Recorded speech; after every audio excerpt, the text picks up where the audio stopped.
नमस्कार, स्वागत है आपका यूपी तक में। मैं हूं कुमार अभिषेक।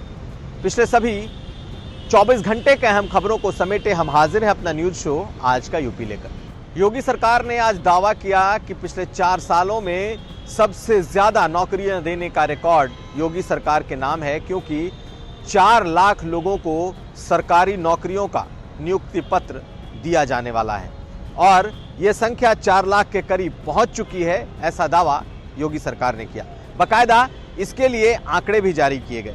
आज नलकूप संचालक के पद पर 516 महिलाओं को सीधी भर्ती दी गई।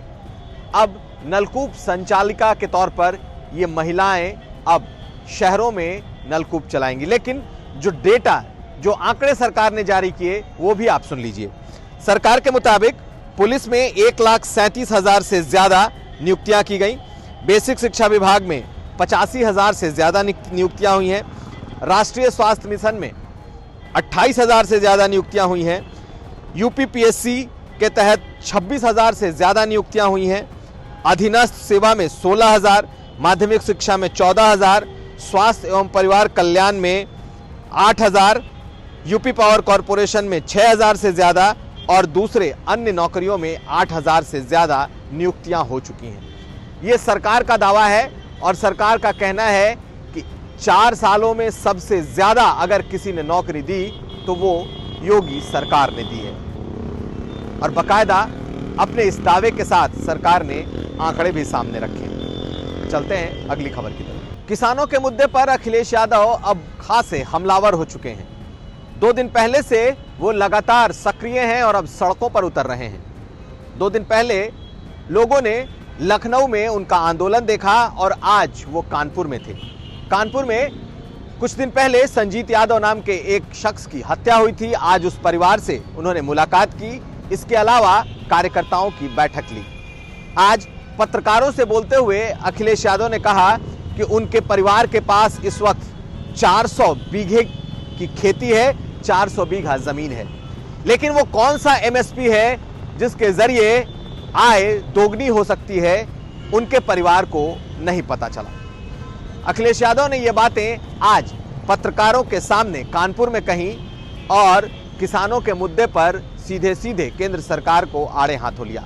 लेकिन उन्होंने ये बताया कि उनके परिवार के पास 400 बीघे की खेती है, लेकिन उनकी आय दोगुनी नहीं हुई। कोविड से जूझ रहे पोस्ट कोविड स्थिति में लखनऊ के मेदांता अस्पताल में भर्ती रहे महंत नृत्य गोपाल दास, जो कि राम जन्मभूमि न्यास परिषद के अध्यक्ष हैं, उन्हें आज अस्पताल से छुट्टी दे दी गई और उन्हें अयोध्या भेज दिया गया। महंत नृत्य गोपाल दास को एम्बुलेंस से अयोध्या भेजते वक्त बाकायदा ग्रीन कॉरिडोर बनाया गया ताकि बिना किसी रुकावट के उन्हें अयोध्या पहुंचाया जा सके। आपको बता दें कि कुछ महीने पहले महंत नृत्य गोपाल दास कोरोना पॉजिटिव हुए थे। वो गुड़गांव के मेदांता अस्पताल में थे।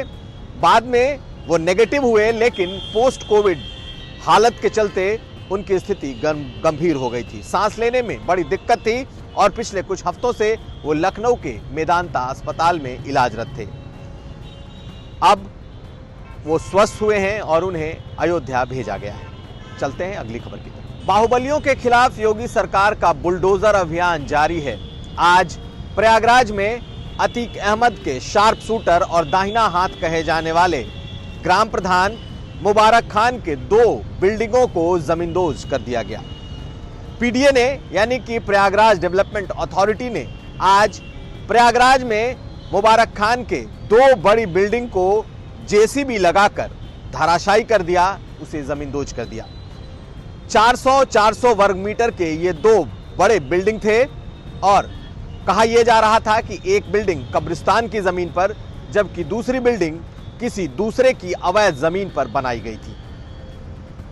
कई नोटिसों के बावजूद जब जवाब नहीं आया तो पीडीए ने उसे धराशायी कर दिया, जमींदोज कर दिया। हालांकि जिस वक्त आज प्रशासन उस बिल्डिंग को गिराने पहुंची थी तब महिलाओं ने उसका विरोध किया था, धक्का मुक्की भी हुई थी, लेकिन देखते देखते इस दोनों बिल्डिंगों को सरकार ने एक साथ ढहा दिया।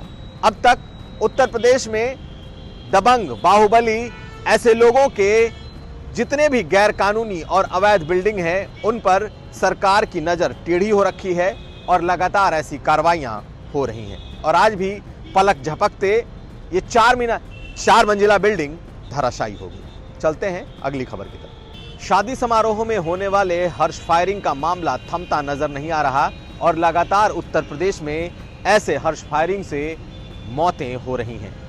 पिछले 24 घंटे में उत्तर प्रदेश के 4 जिलों में हर्ष फायरिंग की खबरें आई हैं। एटा में 9 साल के एक बच्चे की मौत तब हो गई जब वरमाला के वक्त हर्ष फायरिंग हुई और गोली उस बच्चे को जा लगी। यह मामला थाना निथौली के सोरखा गांव का है, जहां शादी समारोह के वक्त वरमाला का कार्यक्रम चल रहा था और तभी कुछ लोगों ने अंधाधुंध हर्ष फायरिंग की और एक बच्चे को लगी, उससे उसकी मौत हो गई। ये एटा का मामला था, लेकिन लखनऊ में एक तिलक समारोह में भी ऐसा ही हर्ष फायरिंग देखने को मिला है। वहां भी इसकी तस्वीरें वायरल हुई हैं। मेरठ में भी शादी के दौरान दोस्तों ने जमकर हर्ष फायरिंग की है और बकायदा पुलिस के संज्ञान में यह वीडियो भी आया है। लेकिन चौथा मामला जौनपुर का है, जहां शादी में बारात लगने के दौरान 2 पक्षों में विवाद हो गया और वहीं पर गोली भी चल गई, जिसमें दूल्हे के भाई की मौत हो गई। पिछले 24 घंटे में 4 ऐसी घटनाएं हुई हैं जिसमें या तो मौत हुई है या फिर इसके वीडियो वायरल हुए हैं। सरकार का दावा है कि वो ऐसे हर्ष फायरिंग को रोकने की लगातार कोशिश कर रही है, लेकिन शादी समारोह में होने वाले ऐसी फायरिंग रुकने का नाम नहीं ले रहे। चलते हैं अगली खबर की तरफ। जौनपुर के शाही पुल इलाके में आज एक अजीबोगरीब दृश्य सामने आया। एक महिला ने एक पुरुष को सरेआम सरेराह चप्पलों से पीटना शुरू कर दिया और वो सब भी पुलिस की मौजूदगी में। उस महिला ने बाद में बताया कि इस शख्स ने उसके साथ छेड़खानी करने की कोशिश की थी और इसी के लिए उसने उस लड़के की पिटाई की। छेड़खानी करने के बावजूद वो शख्स वहां से हटा नहीं था। पुलिस भी वहां मौजूद थी। जब किसी ने कुछ नहीं किया तो उसने खुद ही चप्पल उठाए और उस पुरुष की पिटाई कर दी। हालांकि बाद में पुलिस वालों ने मौके से ही उस शख्स को भगा भी दिया। देखना यह है कि इसमें आगे क्या कार्रवाई होती है। चलते हैं अगली खबर की तरफ। और अब जान लीजिए कैसा है उत्तर प्रदेश में कोरोना का सूरत हाल। पिछले 24 घंटे में उत्तर प्रदेश में कुल 1381 कोरोना के मरीज मिले, जबकि 2022 लोग कोरोना से ठीक हुए। 21 लोगों की मौत पिछले 24 घंटे में हुई, जबकि 20,658 लोग इस वक्त कोरोना के सक्रिय मरीज हैं। इस वक्त उत्तर प्रदेश में हालात काबू में नजर आ रहे हैं। पिछले 24 घंटे के सभी अहम खबरों को समेटे ये था हमारा विशेष न्यूज बुलेटिन आज का यूपी। हम फिर हाजिर होंगे, तब तक आप देखते रहिए यूपी तक।